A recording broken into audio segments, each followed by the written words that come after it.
John Knox was a Scottish clergyman, theologian, and writer who was a leader of the Protestant Reformation and is considered the founder of the Presbyterian denomination in Scotland. He is believed to have been educated at the University of St Andrews and worked as a notary priest. Influenced by early church reformers such as George Wishart, he joined the movement to reform the Scottish Church. He was caught up in the ecclesiastical and political events that involved the murder of Cardinal Beaton in 1546 and the intervention of the regent of Scotland, Mary of Guise. He was taken prisoner by French forces the following year and exiled to England on his release in 1549. While in exile, Knox was licensed to work in the Church of England, where he rose in the ranks to serve King Edward VI of England as a royal chaplain. He exerted a reforming influence on the text of the Book of Common Prayer. In England he met and married his first wife, Marjorie Bowes. When Mary Tudor ascended the throne and re-established Roman Catholicism, Knox was forced to resign his position and leave the country. Knox moved to Geneva and then to Frankfurt.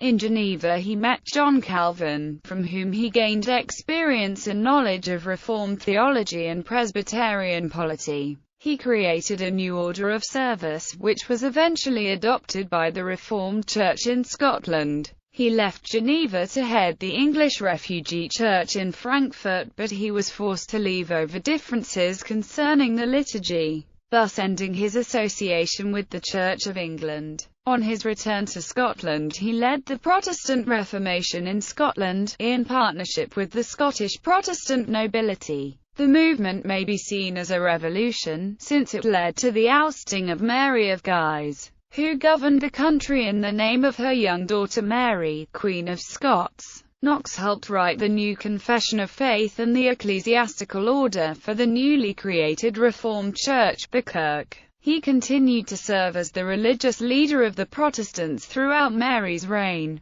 In several interviews with the Queen, Knox admonished her for supporting Catholic practices. When she was imprisoned for her alleged role in the murder of her husband Lord Darnley, and King James VI enthroned in her stead, he openly called for her execution. He continued to preach until his final days. Early life, 1505 to 1546. John Knox was born sometime between 1505 and 1515 in or near Haddington, the county town of East Lothian. His father, William Knox, was a merchant. All that is known of his mother is that her maiden name was Sinclair and that she died when John Knox was a child. Their eldest son, William, carried on his father's business, which helped in Knox's international communications. Knox was probably educated at the grammar school in Haddington. In this time, the priesthood was the only path for those whose inclinations were academic rather than mercantile or agricultural. He proceeded to further studies at the University of St Andrews or possibly at the University of Glasgow. He studied under John Major, one of the greatest scholars of the time. Knox first appears in public records as a priest and a notary in 1540. He was still serving in these capacities as late as 1543 when he described himself as a minister of the Sacred Altar in the Diocese of St. Andrews, notary by apostolic authority, in a notarial deed dated the 27th of March. Rather than taking up parochial duties in a parish, he became tutor to two sons of Hugh Douglas of Longniddry. He also taught the son of John Cockburn of Ormiston. Both of these lairds had embraced the new religious ideas of the Reformation. Embracing the Protestant Reformation, 1546 to 1547. Knox did not record when or how he was converted to the Protestant faith, but perhaps the key formative influences on Knox were Patrick Hamilton and George Wishart.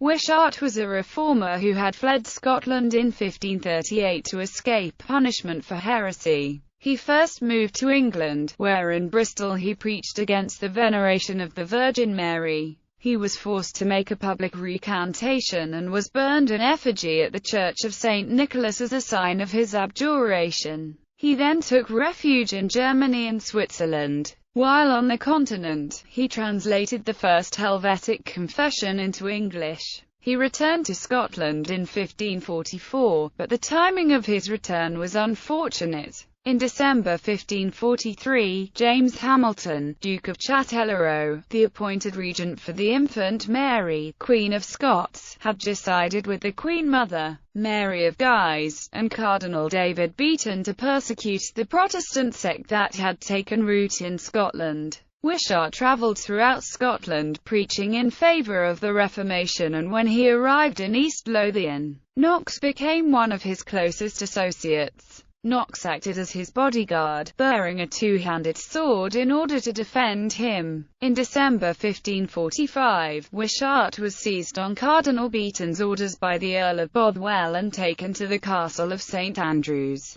Knox was present on the night of Wishart's arrest and was prepared to follow him into captivity. But Wishart persuaded him against this course, saying, "Nay, return to your bairns, children, and God bless you. One is sufficient for a sacrifice." Wishart was subsequently prosecuted by Beaton's public accuser of heretics, Archdeacon John Lauder. On the 1st of March 1546, he was burnt at the stake in the presence of Cardinal Beaton. Knox had avoided being arrested by Lord Bothwell through Wishart's advice to return to tutoring. He took shelter with Douglas in Long Nidri. Several months later he was still in charge of the pupils, the sons of Douglas and Cockburn, who wearied of moving from place to place while being pursued. He toyed with the idea of fleeing to Germany and taking his pupils with him. While Knox remained a fugitive, Cardinal Beaton was murdered on the 29th of May 1546, within his residence, the Castle of St Andrews,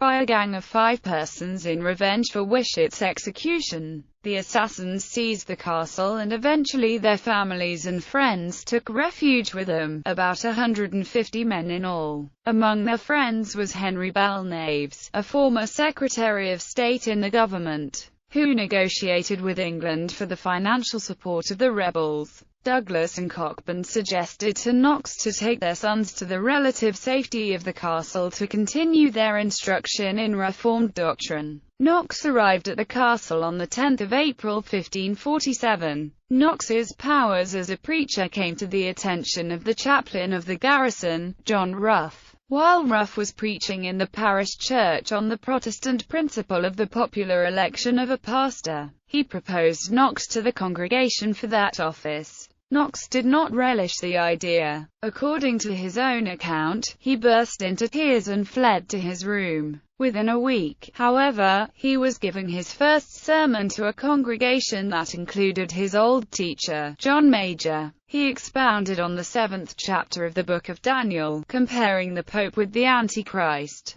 His sermon was marked by his consideration of the Bible as his sole authority and the doctrine of justification by faith alone, 2 elements that would remain in his thoughts throughout the rest of his life. A few days later, a debate was staged that allowed him to lay down additional theses including the rejection of the Mass, purgatory, and prayers for the dead. Confinement in the French galleys, 1547 to 1549. John Knox's chaplaincy of the castle garrison was not to last long. While Hamilton was willing to negotiate with England to stop their support of the rebels and bring the castle back under his control, Mary of Guise decided that it could only be taken by force and requested the King of France, Henry II, to intervene. On 29 June 1547, 21 French galleys approached St Andrews under the command of Léon Strozzi, prior of Capua. The French besieged the castle and forced the surrender of the garrison on 31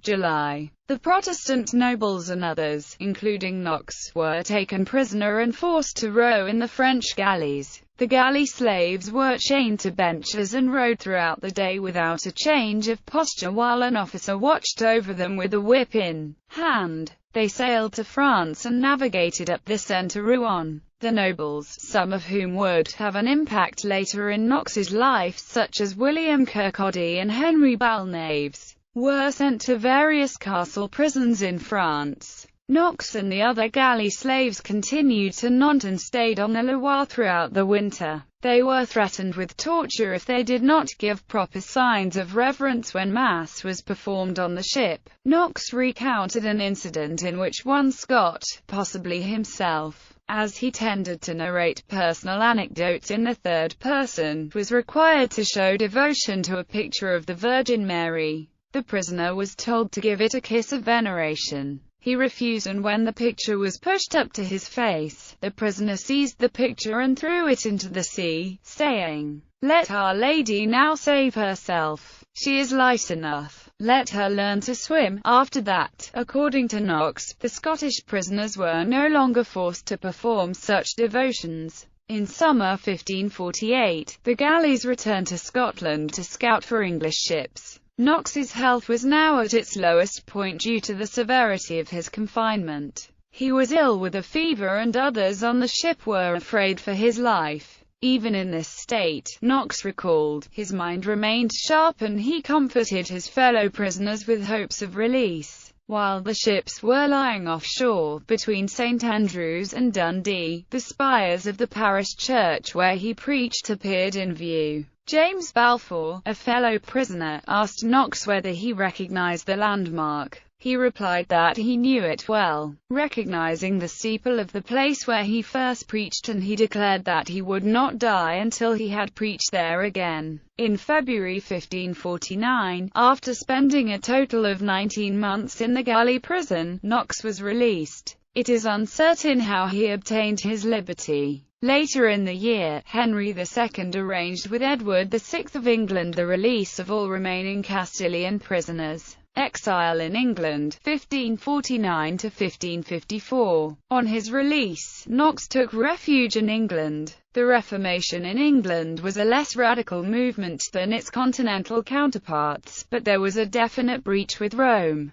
The Archbishop of Canterbury, Thomas Cranmer, and the Regent of King Edward VI, the Duke of Somerset, were decidedly Protestant-minded. However, much work remained to bring reformed ideas to the clergy and to the people. On 7 April 1549, Knox was licensed to work in the Church of England. His first commission was in Berwick-upon-Tweed. He was obliged to use the recently released Book of Common Prayer, which was mainly a translation of the Latin Mass into English and was largely left intact and unreformed. He therefore modified its use along Protestant lines. In the pulpit he preached Protestant doctrines with great effect as his congregation grew. In England, Knox met his wife, Marjorie Bowes. Her father, Richard Bowes, was a descendant of an old Durham family, and her mother, Elizabeth Aske, was an heiress of a Yorkshire family, the Askes of Richmondshire. Elizabeth Bowes presumably met Knox when he was employed in Berwick. Several letters reveal a close friendship between them. It is not recorded when Knox married Marjorie Bowes. Knox attempted to obtain the consent of the Bowes family, but her father and her brother Robert Bowes were opposed to the marriage.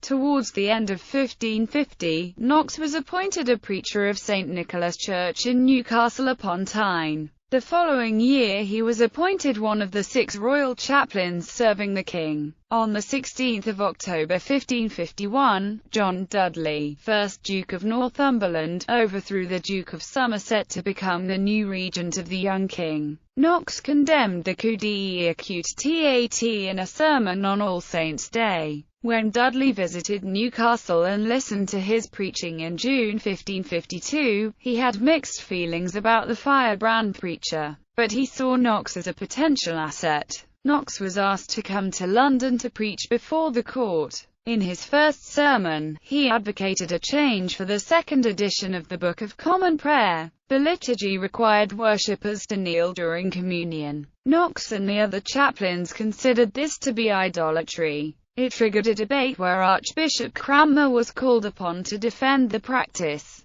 The end result was a compromise in which the famous Black Rubric, which declared that no adoration is intended while kneeling, was included in the second edition. Soon afterwards, Dudley, who saw Knox as a useful political tool, offered him the bishopric of Rochester. Knox refused, and he returned to Newcastle. On the 2nd of February 1553, Cranmer was ordered to appoint Knox as vicar of All Hallows Church in London, placing him under the authority of the Bishop of London, Nicholas Ridley. Knox returned to London in order to deliver a sermon before the king and the court during Lent, and he again refused to take the assigned post. Knox was then told to preach in Buckinghamshire, and he remained there until Edward's death on 6 July. Edward's successor, Mary Tudor, re-established Roman Catholicism in England and restored the Mass in all the churches. With the country no longer safe for Protestant preachers, Knox left for the continent in January 1554 on the advice of friends. On the eve of his flight, he wrote,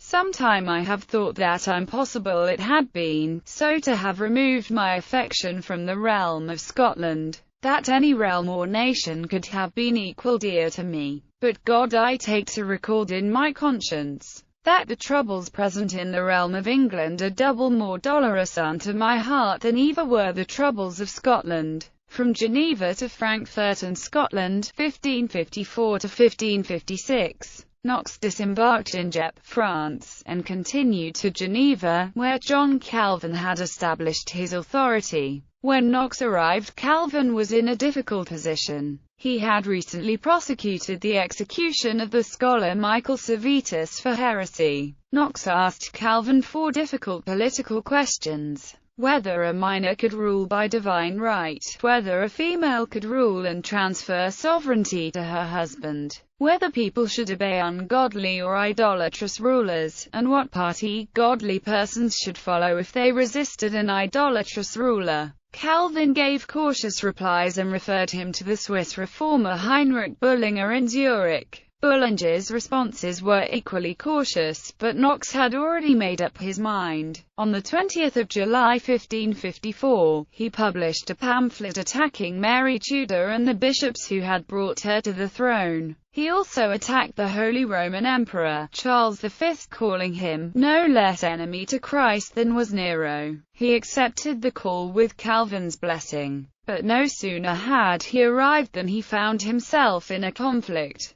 The first set of refugees to arrive in Frankfurt had subscribed to a reformed liturgy and used a modified version of the Book of Common Prayer. More recently arrived refugees, however, including Edmund Grindal, the future Archbishop of Canterbury, favoured a stricter application of the book. When Knox and a supporting colleague, William Whittingham, wrote to Calvin for advice, they were told to avoid contention. Knox therefore agreed on a temporary order of service based on a compromise between the two sides. This delicate balance was disturbed when a new batch of refugees arrived that included Richard Cox, one of the principal authors of the Book of Common Prayer. Cox brought Knox's pamphlet attacking the emperor to the attention of the Frankfurt authorities, who advised that Knox leave. His departure from Frankfurt on 26 March 1555 marked his final breach with the Church of England. After his return to Geneva, Knox was chosen to be the minister at a new place of worship petitioned from Calvin. In the meantime, Elizabeth Bowes wrote to Knox, asking him to return to Margery in Scotland, which he did at the end of August.